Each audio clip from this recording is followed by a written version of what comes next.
It's a side by side. It actually looks like it's a video. And if I had to guess, it was probably also be on YouTube. And it shows her holding weapons, a severed head, and a bowl to catch the blood. Her tongue is out. She has no top on. And it looks like she is standing over a man. Now, his skin is a very ashen blue, okay? It's a paler blue. And it looks like he has only 2 arms, whereas she has in this picture 4. Now, in the picture atop of this one, she has, let's see, 1, 2, 3, 4, 5, 6. She has many arms. Many arms, which are all holding skulls. They're all holding skulls. And around this particular, I'm going to guess, let's find out. When I skimmed this particular caption underneath this one that is actually a video, they are saying that the man, okay, or the male, let me call it the male, that she has her foot on, okay, and it looks like it's showing some kind of form of triumph, okay, and she's conquered him. He's actually a demon, okay, and she has done battle with him. His name I cannot pronounce, but what his name means is blood seed. Now he's the demon that she has conquered, and they're trying to say that she is an ally and she fights evil. They say she's also she encapsulates the full spectrum of life, death, and the whole rhythm of being. She's the goddess of time, and she's a stark reminder of how fleeting our earthly lives can be. Okay, so somehow she's connected to us. And by her fighting the forces of evil, okay, in her battle with this male demon, whose name means blood seed, it says this demon had a unique power. Every drop of his blood that touched the ground would create another demon, making him almost unbeatable. But Kali, in her divine wisdom, figured out a way to defeat him by sticking out her tongue to stop his blood from hitting the ground. Now, I don't know how sticking out your tongue can stop the blood after you killed him can hit the ground, because maybe in this picture, her having a head and holding a bowl underneath it is catching it, but it looks like the bowl is ready to overflow. So, I don't know. Now the guy on the ground, or the demon, whose name means blood seed, he actually has a live snake around his neck. He looks frightened, and if I had to say, I don't know whose head she's actually holding, because he still has his head. So she has another man or demon's head, and she is an ally to us, is what the feeling I'm getting from this article.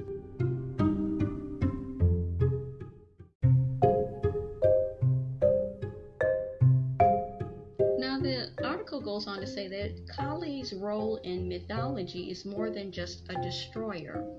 They say she's also a symbol of creation and preservation, being the partner of the god Shiva, one of the 3 main gods in Hinduism, responsible for these aspects of being.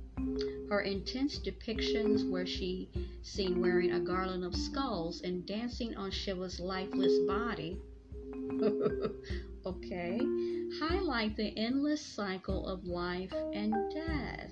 Okay, let's go back. So she is the partner of a god, and their pantheon of gods and goddesses. Her partner, her husband, is Shiva. But then they say that she's wearing this necklace that she's got of skulls, and she's dancing on his lifeless body. But she is the epitome, okay, of love, salvation. Let's go back. Oh, life, love, and salvation. Okay. All right, so that's pretty much what it says. Now we move down to symbolism behind Kali's fierce form. Excuse me. So in this particular, now this photo is worse than the second one. Now they started with, I don't know if that's the different levels of her, is that they show her standing over this demon's body, holding this severed head. She has many arms. Well, now one she had 4. The one before she had a gazillion. This one is even more, okay? She's actually holding skulls. She's holding weapons. And her tongue is like down to her chest. Her whole demeanor, her whole vibe is murder, death, kill. She is looking like she's engulfed with white flames. Then in this particular artwork of hers, there are many heads of her, and they all seem to have their tongue out like her, except a couple of them. More flames, more skulls, more flames, more tongues, more fire, fire, fire, fire. Okay. Then they say that let's look into the rich symbolism behind this fierce form of Kali, the black goddess known as Kali Ma. She embodies the feminine aspect, okay, which stands for time, death, and destruction. They go into trying to explain why are there so many severed heads. Have you noticed the necklace of decapitated heads she wears and the sword and severed head she holds? Well, let me look up. It seems like there's a lot of severed heads. It's not just one head. It's a lot of heads. It's a lot of skulls. It's a lot of fire. It's a lot of weapons. It's a lot of tongue. And it says these represent her reign over life and destruction. Okay. They go on to say the extended tongue. So this is what we want to kind of hone in on. Her protruding tongue isn't just for show. I believe it. It stands as a symbol of her relentless desire for battle and her victory over evil. So yet again, they're trying to tell us that she is an ally to fight evil. Not that she is evil, but she's fighting the evil. Now she's cutting people's heads off.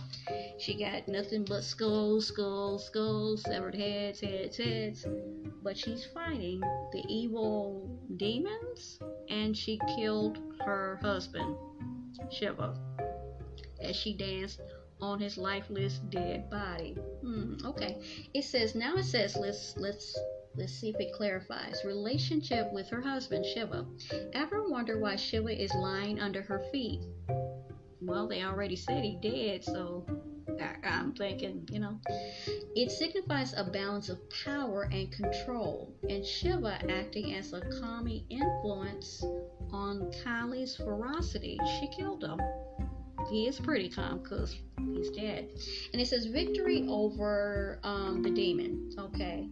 Her win over the demon, who is also male, okay, showcased her ability to put a stop to the spread of evil and chaos. So I wonder why she killed her husband then. If it's the demon and he was evil and she's what she is, okay, every woman, okay, and she signifies all these things. Why did she kill her husband and why did she dance on his lifeless body? Maybe I have to keep looking and researching, Through these stories and interpretations, Kali isn't seen as a symbol of destruction. No, it doesn't seem like you're necessarily trying to say that, even though it kind of seems like there's some destruction going on here. She's also viewed as a protector. Now, who she's protecting other than herself, I don't really know. And a perfect example, and I kind of saw this is where this is going. Female empowerment. So let's stop here. So when we think about the tongue out in our culture now, okay, and I'm going to focus on not so much the people in the selfies for right now, people taking pictures, because basically it's a trend, okay? And if you get enough influencers and you get enough famous people